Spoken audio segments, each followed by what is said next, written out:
반갑습니다. 그 발표 시간을 줄이라고 그러시기 때문에 인사는 생략하고요. 바로 말씀드리겠습니다. 원래 그 유능한 강사는 원래 5분 늦게 들어와서 5분 빨리 나가는 거기 때문에 저한테 남은 시간이 5분이다라는 마음으로 한번 설명드리겠습니다.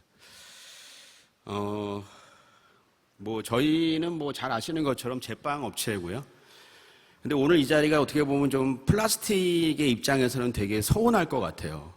플라스틱이 상당히 기여를 많이 했는데 플라스틱이 장관되는 것도 아닌데 플라스틱 오늘 청문회 하는 것처럼 플라스틱이 뭐가 안 좋고 이런 얘기 하는데 사실 플라스틱이 많은 기여를 했고 또 저희도 어떻게 보면 오늘 발표 내용이 또 플라스틱을 좀 줄여야 되는 또 줄인 그런 내용이 되겠습니다. 그래서 그런 점은 좀 아쉽고요. 이걸 누르면 다음으로 넘어가나요? 넘어갈 때 이거 어떻게 하죠? 그렇게 하는 겁니까? 네. 잠깐 저희를 잠깐 한번 설명을 드리면 다 아시겠지만 국내에서 아마 길거리에서 가장 많이 보는 브랜드들은 다 저희가 하고 있다라고 할 정도로 많은 종류의 브랜드들을 현재 시판하고 있습니다. 저희 회사는 기본적으로 이런 그룹에 제공하는 거는 전체 물량 한 50% 정도고요. 나머지 50%는 외부에 시판하고 있습니다. 저희가 가지고 있는 친환경 정책은 다른 회사하고는 조금 다릅니다. 그것은 이런 코로나 바이러스 이전 이후하고도 큰 차이가 없고요. 저희가 가지고 있는 가장 기본적인 친환경이 어떻게 보면 개발 방향의 첫 번째 우선순위는 소비자입니다. 과거에 우리는 또 어떻게 보면 현재도 그렇습니다. 친환경이라는 거를 얘기할 때 자꾸 자연을 얘기합니다. 땅에 좋고 공기에 좋고 물론 그것도 소비자한테 도움이 됩니다. 근데 그거는 소비자한테 직접적이지 않습니다. 소비자한테 직접적이지 않기 때문에 이 친환경 제품이 가지고 있는 가장 큰 문제는 가격적인 저항성이 생길 수밖에 없습니다. 나한테 직접적인 도움이 안 되는데 전에 가격보다 2배를 더 내라? 그러면 소비자는 그걸 받아들이기 어렵습니다. 내 후손이 좋다? 그거는 소비자한테는 먼 옛날의 얘기거든요. 직접적으로 나한테 이득이 와야 됩니다. 그래서 저희가 추구하고 있는 가장 큰 친환경 정책은 소비자한테 직접적으로 이득이 와야 그것이 자발적으로 사용이 된다는 겁니다.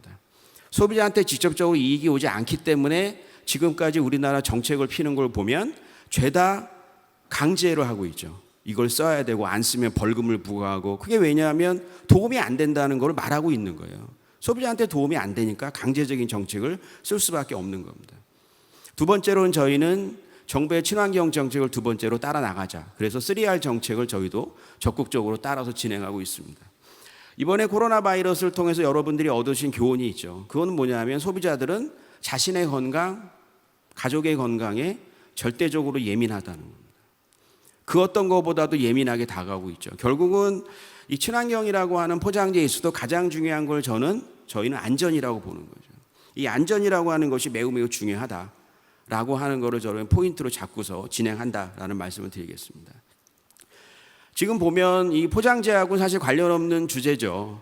이 보면 전기차도 있고, 친환경 하이브리드 차가 있습니다. 이 친환경 하이브리드 차가 요즘에 대세라고 그러더라고요. 이 하이브리드 차가 왜 많이 팔릴 것 같습니까? 그거는 CO2 발생량을 혹시 아시는 분이 있나요? 하이브리드 차가 CO2 발생이 얼마나 줄이는 것까지 아시는 분이 아마 현대차 연구원 아니면 없을 겁니다. 근데도 많이 팔려요. 가격도 비쌉니다. 한 4,500만 원도 비싸다고 그러더라고요.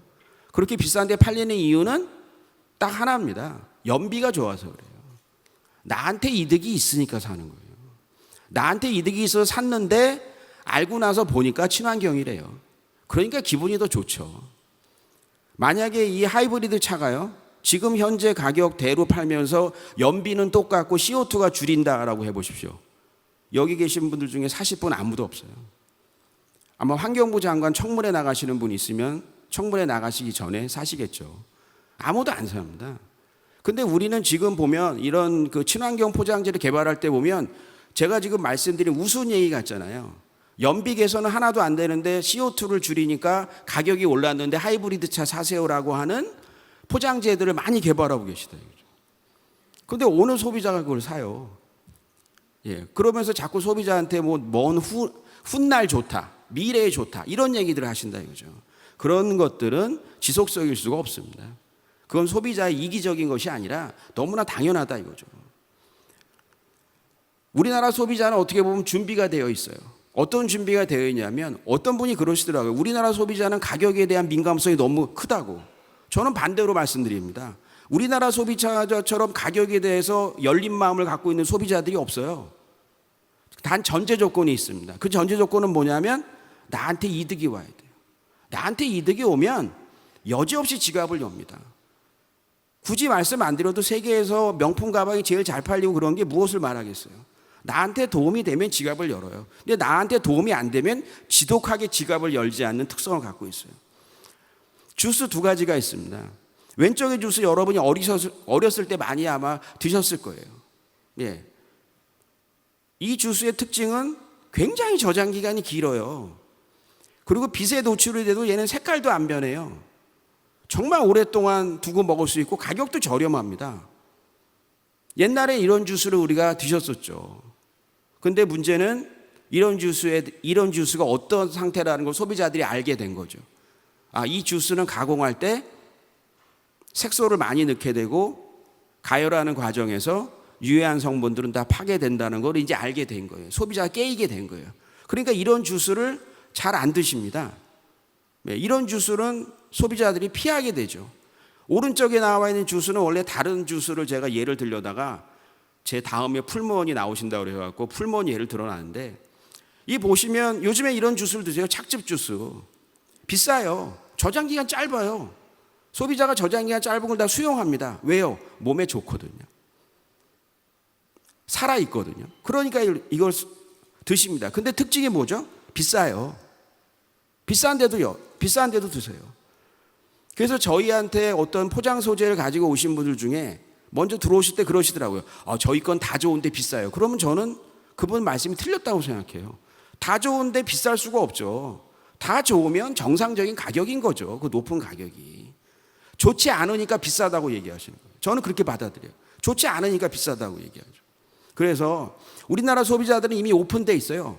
높은 제품의 가격이 품질이 좋으면 언제든지 지갑을 열 준비가 되어 있는데, 그걸 우리가 어떻게 보면 저희들이 못 따라주고 있는 거죠. 그래서 이런 얘기가 있답니다. 그래서 여기 보면 나한테 걸린 감기가 내 이웃의 암보다 중요하다 이거죠. 굉장히 이기적인 말 같지만 사실이 이거든요. 나한테 중요한 거예요. 나한테 이득이 와야 되고 내 가족에 이득이 와야 되는데, 우리는 자꾸 지구에 도움을 주고, 제가 우주 비행사 할 거 아닌데 자꾸 지구에 도움을 줘야 되고 땅에 도움을 주고, 그 얘기 먼 옛날 얘기를 하시니까 소비자는 다가오질 않죠. 소비자는 지갑을 열지 않게 되고, 그러다 보니까 정책 당국에서는 자꾸 강제적인 정책을 쓰죠. 이걸 안 쓰면 벌금을 매길 거예요. 이걸 안 쓰면 뭐 할 거예요. 그러니까 소비자는 몰래 갖다 버리죠. 그러한 것들을 우리가 피해야 된다 이거죠. 그래서 저희가 추구하고 있는 친환경 정책의 1번은 아까 말씀드린 것처럼 소비자한테 이득이 직접적으로 가야 돼요. 그것이 저희가 가장 중요한 것이고, 두 번째로는 아까 말씀드린 것처럼 정부의 친환경 정책을 따라 나간다라고 하는 것이 두 번째 목표다라고 하는 걸 말씀드릴게요. 우리나라 소비자들처럼 안전에 예민한 소비자들 없습니다. 세계에서 유난스럽다고 할 정도로 안전에 예민하죠. 여러분이 보게 되면 친환경 포장에서 핵심은 뭐냐면 안전해야 된다. 그 어떤 포장재도 안전이 위해를 받게 되면 그 제품은 살아남을 수가 없다는 거죠. 과거에 우리가 이런 제품들을 많이 드셨었죠. 물론 지금도 드시는 분들이 있으실 거예요. 이런 제품들을 보시면 여러분이 어떤 생각이 드시냐면, 과연 이 제품의 포장재가 안전할까라는 거죠. 여러분이 보시는 것처럼 저는 떡볶이 같은 걸 팔 때도 옛날에는, 물론 지금도 그러는 분들이 있죠. 저 떡볶이가 문제가 아니라 저기 있는 좌측 상단에 보면 뭔가 주걱 같은 게 있죠. 저런 것들이 저 뜨거운 열에 오랫동안 그냥 노출돼서 쓰이고 있는데도 우리는 별 생각 없이 쓰고 있는 거죠. 저런 붕어빵 같은 것도 흰색 종이봉투에 우리가 가져간다 이거죠. 집에 가져가 보면 붕어빵이 종이봉투에 붕어빵 기름이 배어 있죠. 그러면 종이는 미안하잖아요. 붕어빵이 자기한테 기름을 줬으니까. 그럼 종이도 붕어빵한테 뭘 줘야 되지 않나요? 그런 것들을 우리는 옛날에 드셨죠. 여기 계신 분은 아마 다른 용기를 가져가서 사가시든지 그러겠지만, 어쨌든 이런 문제가 있다는 거죠. 그래서 제가 아까 플라스틱 오늘 뭐 줄이는 거고 이러한 것들에 관한 뭐 이 포럼이지만 제가 아쉽게 좀 생각하는 게 뭐냐면 저부터도 좀 고쳐야 될 게 그럼 플라스틱 말고 다른 건 그렇게 친환경인가요? 좀 그걸 한번 여쭤보고 싶더라고요. 예. 종이는 그렇게 친환경인가요? 유리는 그렇게 친환경인가요? 플라스틱이 뭐가 나쁘고 뭐가 나쁘다 하는데 상대적인 비교를 저부터 해야 되는데 그걸 우리가 약간 못하고 있는 것 같더라고요. 그러니까 마치 작년에 있었던 쓰레기 수거 대란이 플라스틱 때문에 생긴 것 같아요. 그 쓰레기 수거 대란은 제가 아는 지식으로는 플라스틱 때문에 생긴 게 아니거든요. 수거 비용의 현실화 문제였지. 그래서 그런 식으로 우리가 너무나 플라스틱 쪽으로 좀 그런 좀 다그치고 있는 면이 아닌가라는 생각이 들고요. 우리가 먼저 순대도 나와 있고 옥수수도 나와 있습니다만 저런 폴리에틸렌에다 옥수수 담아갖고 우리가 뜨겁게 보관한 것들 아마 지난 10월 달에 9월 달에 많이들 드셨을 거예요. 이런 것들이 어떻게 보면 사실 더 큰 이슈거든요. 그래서 친환경에 있어서는 가장 중요한 거는 소비자한테 직접적으로 다가가는 것이 안전이다 이거죠. 그래서 저희는 그 친환경의 핵심은 소비자다라고 하는 포인트로 저희는 기본적으로 친환경 정책을 추진하고 있어요. 그리고 나서 두 번째로 다른 것들을 줄여나가는 것들이 병행돼서 진행하고 있다. 아까 제가 말씀드린 것처럼 연비가 높아지는 차를 팔지만 핵심적인 거는 뒤에 나오는 이산화탄소 감소는 소비자한테 뒤로 자랑하는 거죠. 그래야 소비자가 비싸진 가격을 수용할 수 있다는 거죠. 과거에 보게 되면 이 포장재 관련해서 여러 가지 위협을 주는 일들이 상당히 많이 생겼었습니다. 뭐 잘 아시는 것처럼 그 1970년대 국내에서 대표적으로 나온 초콜릿에서 인쇄용제가 검출이 돼서 그러한 문제들이 많이 생겼었고요. 그런 것들이 2015년까지도 있었습니다. 이 뭐 스토리를 제가 다 말씀드릴 필요는 없지만 우리가 알게 모르게 2015년 같은 경우에도 어떤 특별한 기념일에 먹던 그런 초콜릿 과자 같은 데서도 인쇄용제가 검출이 돼갖고 소비자의 안전성에 상당한 위험이 많이 됐었죠. 그러다 보니까 저희는 이거를 개선하면서 환경을 개선하자. 소비자의 안전을 높이면서 환경을 개선하자. 이런 쪽으로 저희는 어떻게 보면 가장 중요한 개발 방향을 잡았고요. 특히 저희 같은 경우는 더 신경을 써야 됩니다. 저희가 만드는 제품들을 보면 뭐 빵, 쿠키, 과자, 아이스크림, 도넛, 케이크 뭐 이런 것들입니다. 이런 것들의 특징은 뭐냐면 지방 함량이 상대적으로 높습니다. 지방 함량이 높은 제품들은 여러분 아시겠지만 외부로부터 이물질 흡착 능력이 굉장히 뛰어납니다. 그 얘기는 뭐냐면 식품의 안전성에 대단한 위해 요인이 될 수 있다는 거죠. 그래서 저희 같은 경우는 더 이런 어떻게 보면 친환경 활동에 더 큰 노력을 해야 됐고요.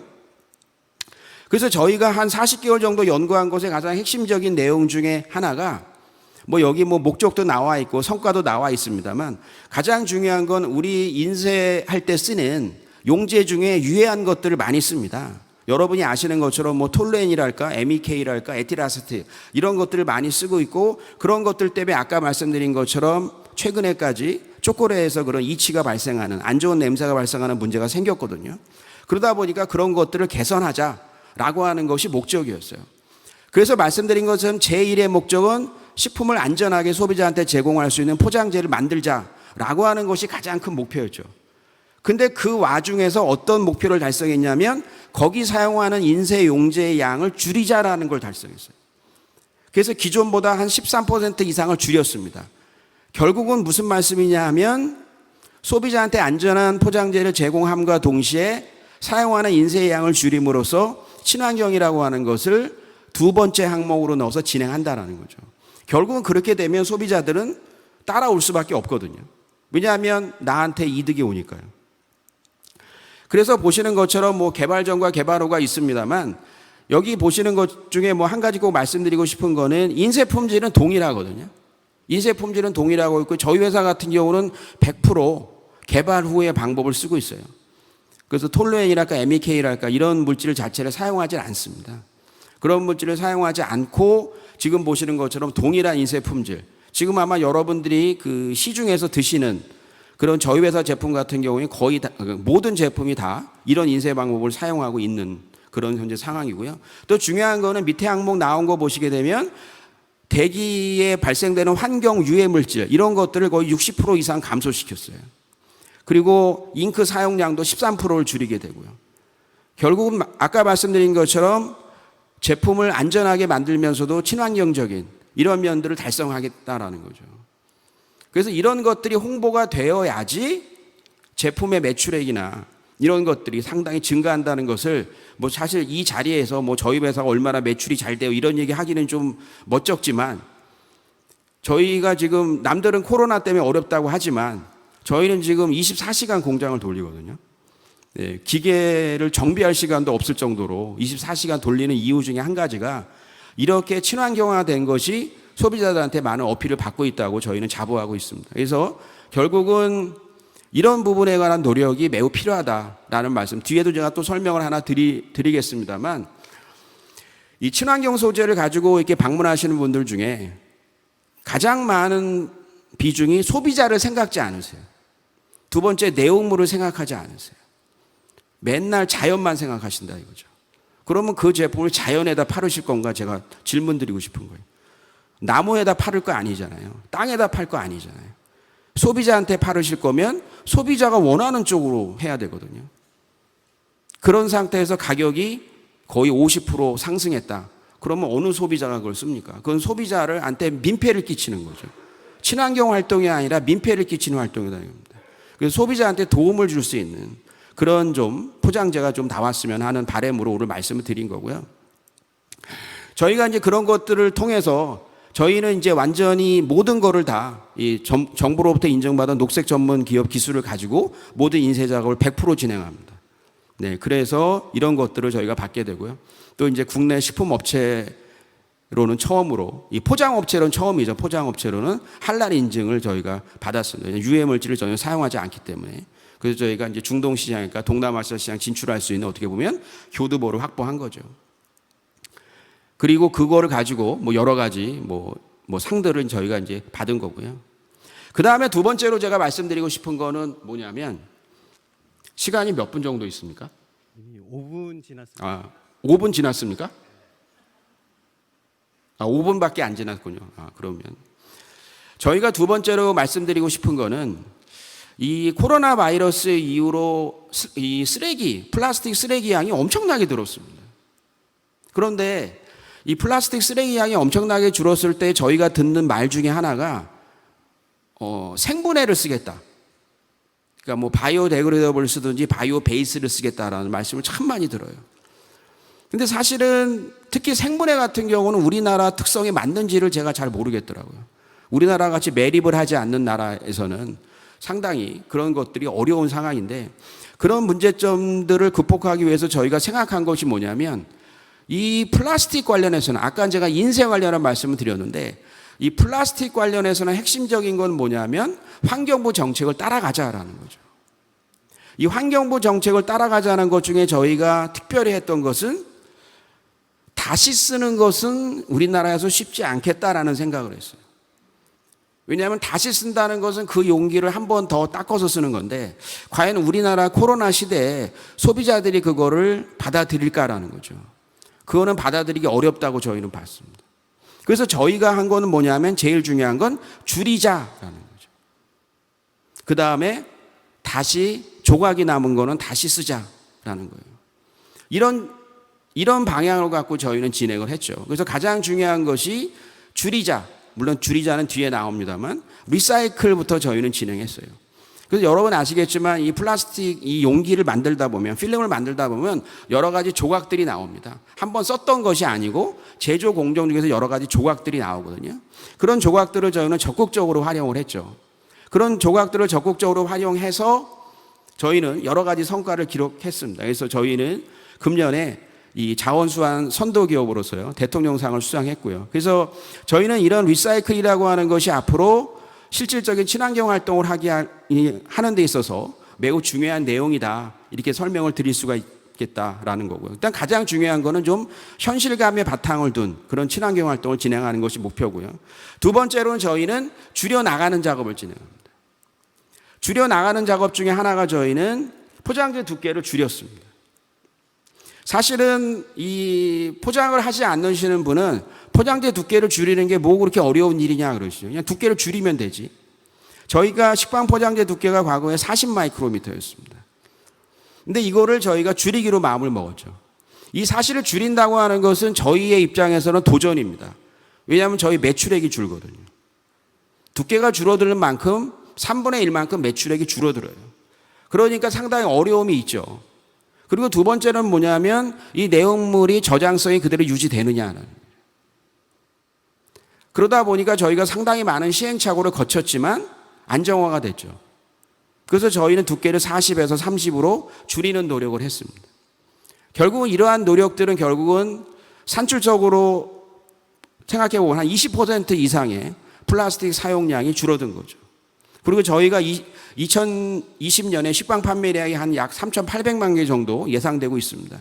그럴 때 저희가 이렇게 되면 소비자가 배출하는 포장재는 25% 정도 절감할 수가 있겠죠. 그리고 실제로 이런 것들은 기록으로도 나오고 있습니다. 근데 더 중요한 사실은요, 뭐 회사의 어떤 매출액이나 이런 걸 말씀드리긴 뭐하지만 여기 뭐 업계 분들도 워낙 그죠, 많으시기 때문에 단기적으로 생각할 때는 아까 말씀드린 것처럼 잉크를 친환경으로 바꿨으니까 비용이 상승하지 않냐라는 거죠. 근데 그렇지 않았거든요.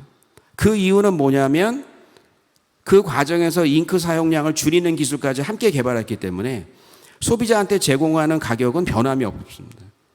또한 아까 말씀드린 것처럼 생산량이 늘어남으로 인해서 더 큰 효과를 보는 거죠.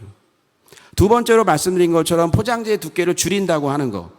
포장재 두께를 줄인다고 하는 면에서도 언뜻 생각할 때는 매출액이 줄을 거로 생각이 들었지만 시간이 지나면서 오히려 포장재 두께를 줄이니까 가격이 내려가잖아요. 포장재 가격이 내려가니까 그만큼 원래 거래처가 아닌 데서 거래가 늘어난다는 거죠. 그런 효과가 분명히 나타납니다. 그래서 제가 뭐 여기 이렇게 친환경 쪽으로 이렇게 많이 관심이 있는 분들이 모이셨지만 꼭 말씀드리고 싶은 거는 식품을 먼저 중심에 둬달라는 거예요. 두 번째는 소비자를 중심에 둬달라는 겁니다. 그 다음에 너무 썩는 거 이런 쪽으로 집중하지 마시고, 썩는 필름은 소비자한테 현실적으로 아무 도움이 안 갑니다. 자기 손자한테 도움이 갈지는 제가 모르겠지만, 그래서 그런 쪽으로 여러분들이 좀 개발을 진행해 주셨으면 하는 마음으로 설명을 드린 것이고요. 저희가 사실은 뭐 앞으로 개발하고 있는 것들이 몇 가지가 있습니다. 그 중에 하나가 이제 필름의 구조를 점점 이제 단순화시키는 거죠. 근데 중요한 건 단순화시키면서 저장성을 유지할 수 있는 이런 기술 쪽으로 포장재 개발을 많이 진행하고 있어요. 그렇게 되면 저희는 결국은 사용량을 줄일 수 있는 그런 결과가 나올 수 있다. 그래서 뭐 앞으로 2년이 될지 3년이 될지 모르겠습니다만 그때는 보다 더 좋은 어떻게 보면 친환경적인 면에서 사용량을 줄인 이런 결과들이 나올 수 있을 거라 기대하고 있습니다. 네, 오늘 발표는 이거로 마치겠습니다. 감사합니다. 네, 안 소장님께서 제빵 제과 업계 중심으로 해서 관련 이슈를 굉장히 열정적으로 발표를 해주셨습니다. 저희가 온라인 상을 통해서 동시에 지금 진행을 하고 있는데요. 온라인 상에서도 지금 저희가 이 시간을 갖고 있는 것이 굉장히 중요하고 유용한 시간이라고 많이들 의견을 남겨주고 계십니다. 다만 시간적으로 저희가 많이 딜레이 됐기 때문에 마찬가지로 질문은 저희가 브레이크 타임이나 패널 토론 시간으로 옮기도록 하겠습니다. 다시 한번 좋은 발표를 해주신 안 소장님께 큰 박수로 감사드리겠습니다. 다음으로는 메일유업 양진호 전무님께서 국내 유업계 친환경 활동에 대해서 발표를 해주시겠습니다. 큰 박수로 양진호 전무님을 환영하겠습니다. 발표하시면서 앞에 타이머 카운트다운 되는 거를 중간중간 잘 봐주시면 감사하겠습니다. 자, 안녕하십니까. 메일유업 연구소장 양진호입니다.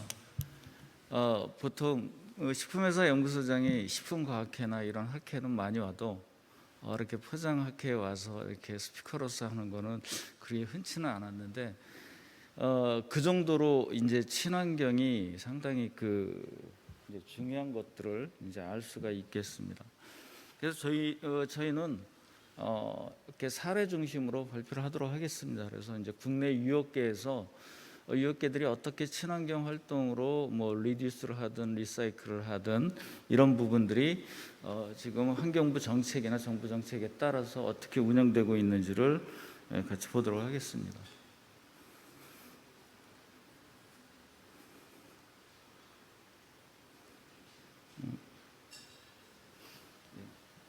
그 이제 보시기 전에 그 이노바 데이터에서 보면 2020년도에 패키징 그 트렌드가 있습니다.